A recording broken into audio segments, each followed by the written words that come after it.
Hello friends, welcome to Physics English class. Today we are reading about history of Mewar, history of Maharana Pratap. कल जैसे कि हमने महाराणा प्रताप की एक नंबर कविता कन्हैयालाल सेठिया जी ने जो लिखी थी, पाथल और पीतल. पीतल जिसमें पृथ्वीराज राठौर बीकानेर के कल्याण के पुत्र और पाथल महाराणा प्रताप. तो उस कविता के माध्यम से हम अब मेवाड़ का इतिहास की आज शुरुआत करने जा रहे हैं. नई शुरुआत, एक नया प्लेटफॉर्म. ये मैं अपनी जिस तरह से पढ़ाई करता हूँ, मैं खुद भी RS वगैरह की तैयारी, थर्ड ग्रेड की तैयारी करता हूँ. सेकंड ग्रेड, थर्ड ग्रेड में जो भी मैंने जीके पढ़ा, जिसे पढ़ा, जिस तरीके से मैंने नोट्स बनाए, अपनी कुछ ट्रिक्स बनाई, उसके हिसाब से मैं आपको मैं टीचर तो नहीं उसका जीके का, लेकिन एक स्टूडेंट तो हो ही सकता हूँ आपकी तरह. और मैं किस तरह से पढ़ता हूँ, किस तरह से मैं तैयारी करता हूँ, तो एक गाइड आपको यहाँ से मिल सकती है नोट्स बनाने की. आओ लेट्स सी मेवाड़ का इतिहास. सबसे पहले इसका एक राज चिन्ह होता है, जो झंडा होता है मेवाड़ का, उसमें सूर्य की जो है तस्वीर होती है, एक लिंग जी की फोटो, और उस पर ये लिखा होता है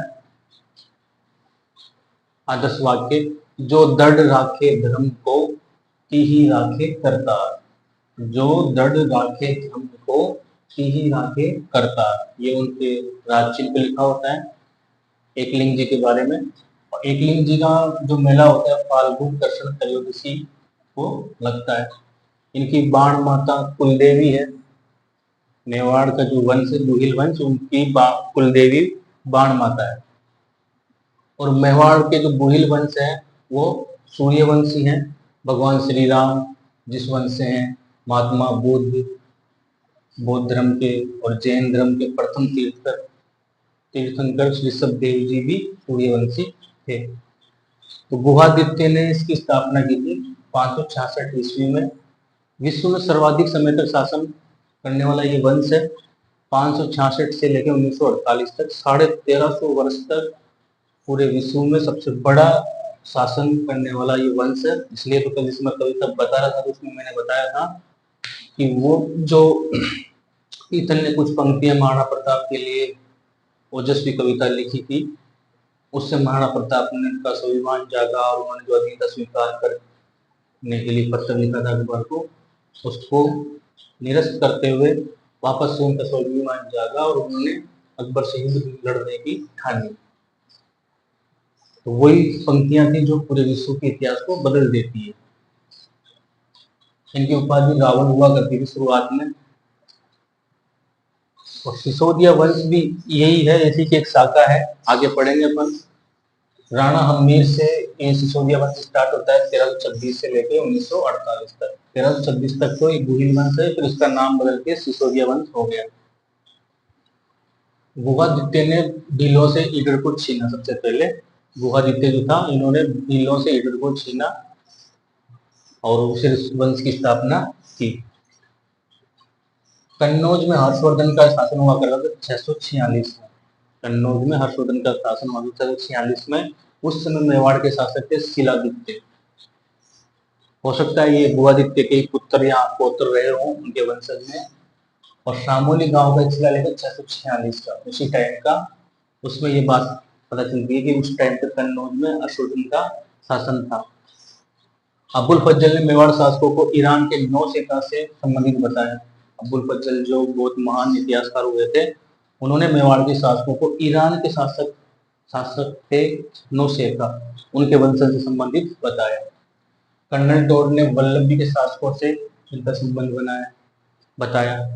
और नैणसी और गोपीनाथ शर्मा ने इनको ब्राह्मण बताया. तो ये छोटी छोटी बातें हैं जो अपने को इंट्रोडक्शन प्रस्तावना के रूप में इस इतिहास के बारे में, वंश के बारे में शुरुआत में मोटे मोटे रूप में होनी चाहिए. उसके बाद में आप शासकों के नाम लिख के बॉक्स बना बना के जैसे मैंने बनाए हैं, और उनके जो शासन का वर्ष है, उनके शासन में जो कोई खास युद्ध हुआ, कोई खास संधि या कोई खास निर्माण हुआ, 2-4 फैक्ट्स उनके बारे में लिख के डायग्राम बना के याद कर सकते हैं।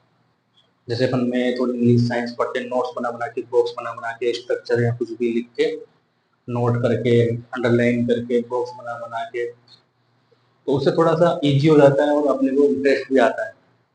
इसमें मैंने बप्पा रावल है, सबसे पहले इसका बॉक्स बनाया ऐसे।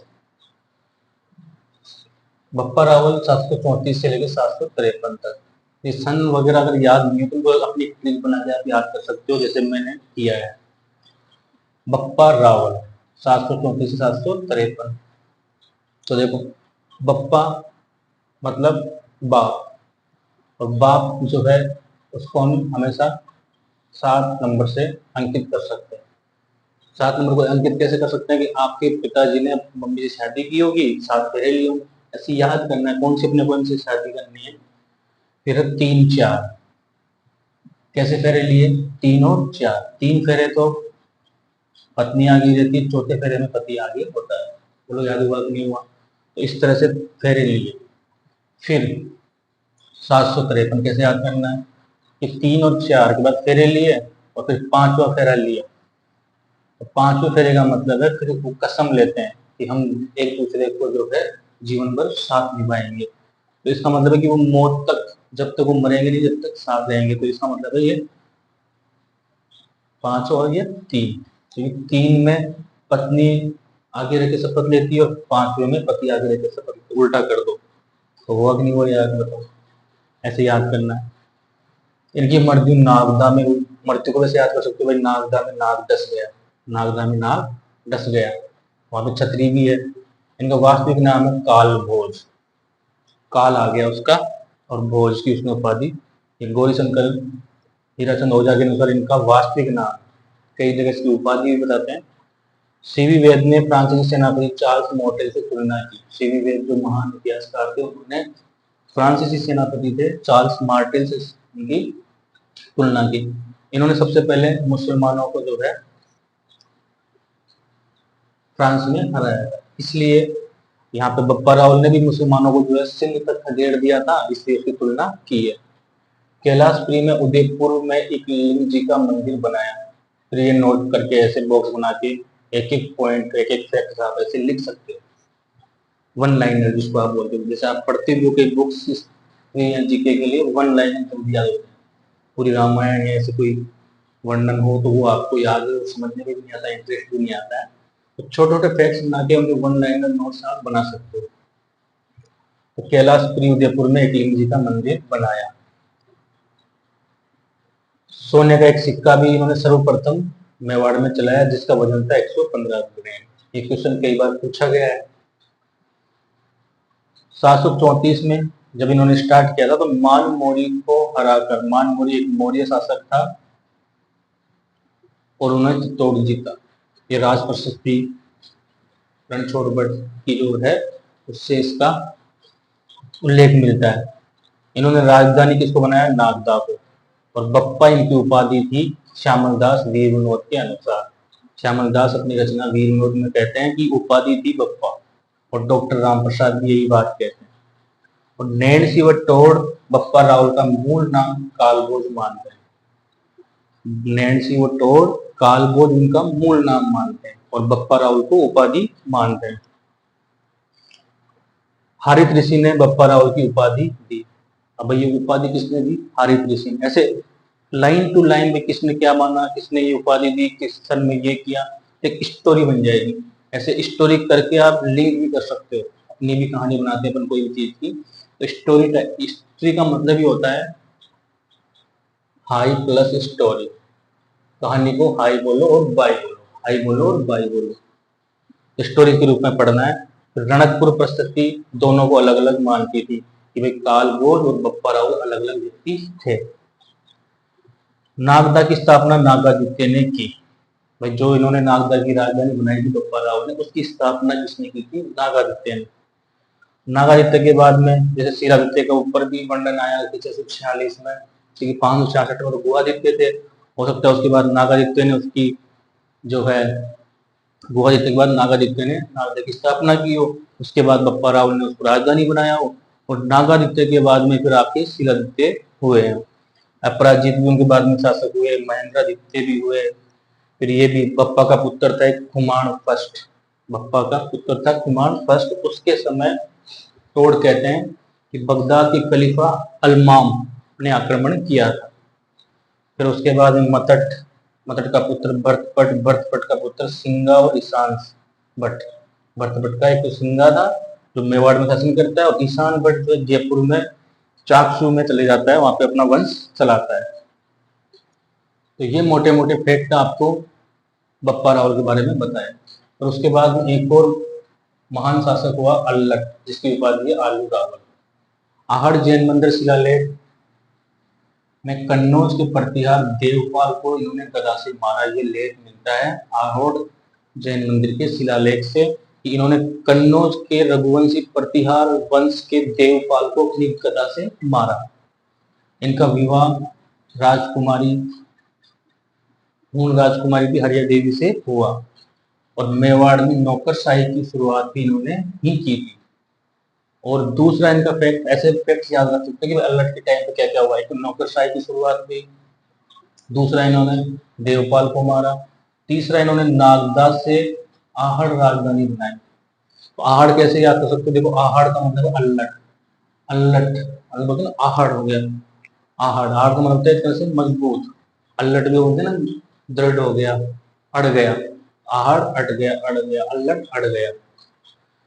फिर उसके बाद में एक शासक हुए अंबा प्रसाद अल्लट के बाद। तो सांबर के वाकमती राज सेकंड ने इसका मुंह तलवार से चीरकर इसको मार दिया। ऐसा पृथ्वीराज विजय जो रचना है जयान की, उसमें इसका वर्णन है। ये छोटे छोटे राजा हुए थे उस टाइम पे, जब अंबा प्रसाद, ये मतट, सिंगा, भटपट, तो उनका मोटे मोटे रूप में नाम याद रखने हैं, महेंद्रादित्य, अपराजित, शिलादित्य। फेमस कौन कौन हुए, जैसे बप्पा रावल, 5 7 10 फैक्ट इनके अपन ने लिख लिए। फिर अल्लट दूसरे फेमस हुए, तो इनके भी अपन ने 5 7 फैक्ट या जो भी जानकारियां मिलती है आपको नोट्स में बना के लिख सकते हो। फिर जो मेन जो है राणा शाह अपन बोलते हैं, महाराणा अमर सिंह, उदय सिंह, महाराणा प्रताप, राणा सांगा, तो उसकी शुरुआत कहाँ से हुई, तो उसको एक डायग्राम बना के अपन लिख सकते हैं। रण सिंह हुआ था एक शासक 1158 में, जिसको करण सिंह भी बोलते हैं। उसके टाइम पे उसके 2 पुत्र हुए, खेम सिंह और राहब।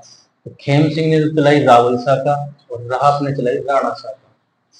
ये राहब सिसोदा एक ठिकाना था, वहां चले गए थे, वहां से ही सिसोदिया वंश की शुरुआत हुई थी। पर ये 1303 तक तो रतन सिंह थे, जहां तक रावल लगता था। फिर यहाँ पे हमीर आ गए 1326 में। तो खेम सिंह के बाद जैसे सामंत सिंह हुआ, इसका पुत्र, ये तो 1158 की बात है, 1158 के बाद खेम सिंह बना होगा, उसने थोड़े दिन शासन किया, फिर उसका पुत्र था खेम सिंह का सामंत सिंह 1172 में। इसने क्या किया, इसके टाइम पे 1177 में जालोर के कीर्तिपाल ने इसके आक्रमण करके इसको हरा दिया और छीन लिया मेवाड़। ये वहां से भागकर दक्षिण में चला गया डूंगरपुर 1178 में, वहां इसने गोहिल वंश की स्थापना की। किसने की, सामंत सिंह ने। 1178 हो गया। अब 1178 के बाद में फिर बनते हैं आपके 1178 ये हो गया। फिर है 1248 में, सॉरी जैतर सिंह है, जैसे कि 1213 में।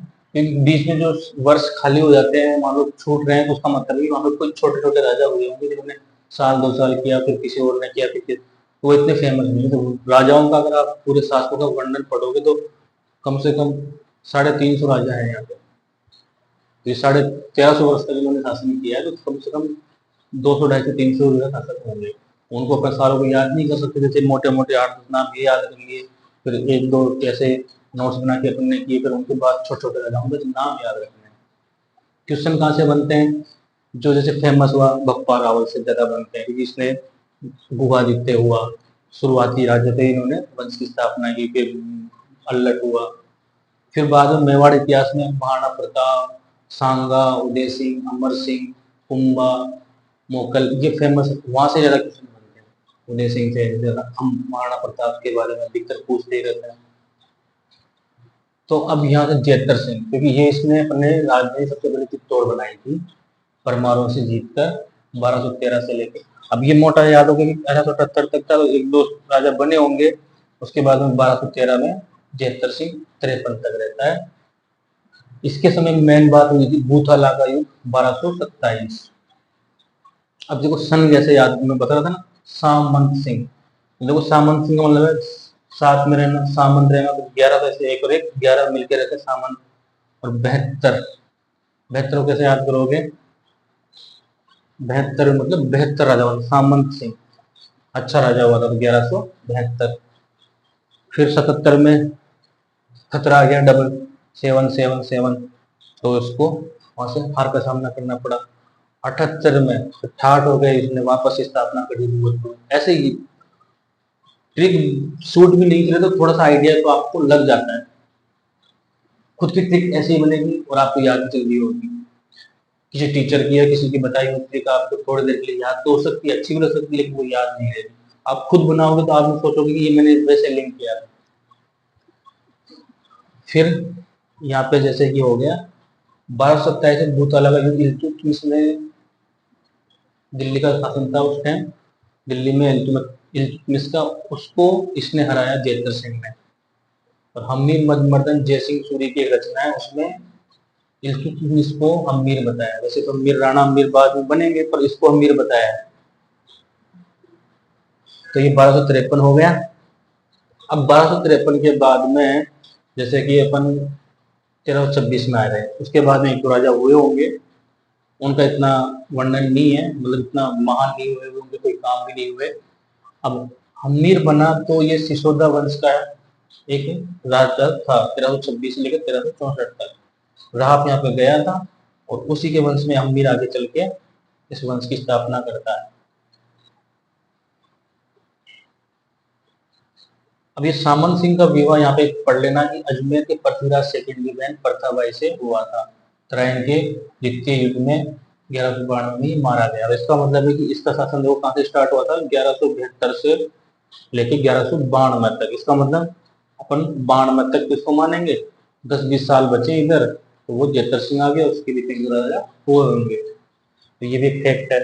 कई जगह 1303 में भी इसको ले जाते हैं, 1303 में जो है इसकी मृत्यु हुई, लेकिन वो 1303 वाला वो है समर सिंह, तो कंफ्यूजन हो जाता है सामंत सिंह समर सिंह।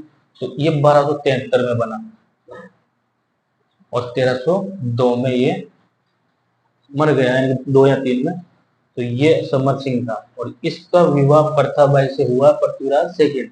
और पृथ्वीराज थर्ड में जो है इसने युद्ध लड़ा था, पृथ्वीराज थर्ड के साथ में तराइन का युद्ध, तो वहां पे मारा गया। तो ये बात ऐसे बैठ रही है कि कुछ कुछ इतिहासकारों ने छेड़ भी है, कई जो है इतिहासकारों ने कुछ बातों को गायब करने की कोशिश की, तो इतिहास को तोड़ मरोड़ कर फैक्ट की है। तो अपने को जो मोटे मोटे 2-3 बुक मिला के अपन पढ़ते हैं टीचर्स को, तो वो ही फैक्ट मान के याद रखना है, कि कोई चीज फिक्स नहीं। जो अभिलेखों में लिखा हुआ मिला, जो उस टाइम के चारण या पाठों ने इतिहास लिखा, उसी से हम पढ़ते हैं। कंफ्यूजन होता है उसको छोड़ दो, याद ही नहीं करना उसको। जो मोटे मोटे फैक्ट्स है और जो आपको लग रहे हैं कि वास्तव में हुआ था, तो उसी को याद रखना है। मोटे मोटे फैक्ट जो याद हो जाते हैं अच्छी बात है, जो कंफ्यूजन रहते हैं उनको छोड़ दो, क्योंकि एग्जाम में वैसे क्वेश्चन आएंगे भी नहीं, आ भी जाएंगे तो वो डिलीट हो जाते हैं। जिसके आंसर 2 या 3 कर दिए भी सकता है, वो भी हो सकता है, वो क्वेश्चन आएंगे भी नहीं, और आएंगे तो वो डिलीट हो जाते हैं। हाँ, जो क्लियर चीजें हैं अपने को पता है, बुक्स में भी है, नोट्स में भी है, कोई टीचर्स भी बताते हैं, तो वो चीज अपने को याद रखनी है। तो ये 1227 का इसका एक बूता लगा युद्ध फेमस था, जिसमें इसने इल्तुतमिश को हराया था। इसके बाद में इसने नसीरुद्दीन भी था 1253 में दिल्ली का शासक, इसने भी आक्रमण किया, तो उसको भी इसने विफल किया था इसी के टाइम पे 1253 में। और ये नागौर का प्रशासक था बलबन, इसको नसीरुद्दीन ने भेजा था। उससे पहले 48 में खुद भी आया था, और जेतर सिंह के सेनापति मदन और बाला 1248 में नसीरुद्दीन खुद आया था, उसके आक्रमण को भी इसने जेतर सिंह ने विफल किया था। और 1253 में नागौर का प्रशासक बलबन था, उसको भी नसीरुद्दीन ने भेजा था, उसको भी उसने हराया था। तो ये इनकी मोटी मोटी बातें थी। फिर उसके बाद 53 के बाद 1261 में तेज सिंह हुए। 73 में तो समर सिंह हुए, उससे पहले कौन हुए? तेज सिंह। हो सकता है इसके बीच में कोई, जैसे 73 तक रहा तो इसका मतलब फिक्स है ये रहा होगा। 1252 से लेके 73। अब इसको कैसे याद करूँ? 11 के बाद 12 तेज होता है, 52 रावण तेज होता है, याद हो गया। और 73 तक ये रहा। तो 1261 में है इसके समय चित्रकला की शुरुआत हुई, श्रावक प्रतिक्रमण चूर्ण पहला चित्रित ग्रंथ था मेवाड़ इतिहास का। तो इसके समय में चित्रकला को जो है श्रवण काल मानते हैं तेज सिंह का, 1261 में ये लिखा गया। तो इस तरह से ये मोटे मोटे फैक्ट्स अपन ने मेवाड़ इतिहास के बारे में जानने की कोशिश की है। आज 4-5 ही राजा अपन ले पाए, लेकिन ऐसे 4-5 राजा टुकड़ों में पढ़ोगे तो ये मेवाड़ का इतिहास बहुत बड़ा है, बहुत सारे राजा हैं इसके अंदर। सबसे बड़ा इतिहास मेवाड़ का ही मानते हैं, बाकी जोधपुर है, जयपुर है, इनके ज्यादा नहीं है। जयपुर का भी बड़ा है, जैसे जोधपुर का भी बड़ा है, लेकिन इतना बड़ा नहीं जितना मेवाड़ का इतिहास है। और इससे क्वेश्चन पूछते हैं क्योंकि फेमस हो गया था ना कि भाई महाराणा प्रताप ने अकबर की सुविधा स्वाधीनता स्वीकार नहीं की थी और सभी राजाओं ने स्वाधीनता स्वीकार कर ली, वैवाहिक संबंध बना लिए। इन्होंने ना तो वैवाहिक संबंध बनाए थे, न ही इन्होंने अधीनता स्वीकार की थी। महाराणा प्रताप, उदय सिंह, अमर सिंह, तो इन्होंने स्वाभिमान की लड़ाई लड़ी और एक राजस्थान ही नहीं पूरे भारत के इतिहास और विश्व के इतिहास में एक अलग छाप छोड़ी और पूरे इतिहास को इन्होंने बदल के रख दिया। ऐसे गौरवशाली इतिहास को पढ़ने की शुरुआत आज हमने कर दी है। और नेक्स्ट टाइम पे अब ये पार्ट फर्स्ट है, फिर सेकेंड, फिर थर्ड, ऐसे पार्ट्स में इनको अपन पढ़ सकते हैं। पूरे इतिहास के साथ नहीं पढ़ सकते। 2-4 राजा लिए, उनके 2-4 फैक्ट्स लिए, बॉक्स बनाए, जैसे ऐसे बॉक्स बना बना के उनके 2-4 फैक्ट्स लिख के अंडरलाइन करके एक वन लाइनर बना के अपन इनको पढ़ सकते हैं। ये मैं आपको अनुभव ही शेयर कर रहा हूँ, मतलब मैंने इस तरह से पढ़ा है, ऐसे पढ़ता हूँ। एक प्रॉपर टीचर तो मैं नहीं होता क्योंकि मैं इंग्लिश का टीचर हूँ, पर कोशिश की है मैंने ऐसे पढ़ने की, एक आपको गाइड देने की। Okay, best of luck.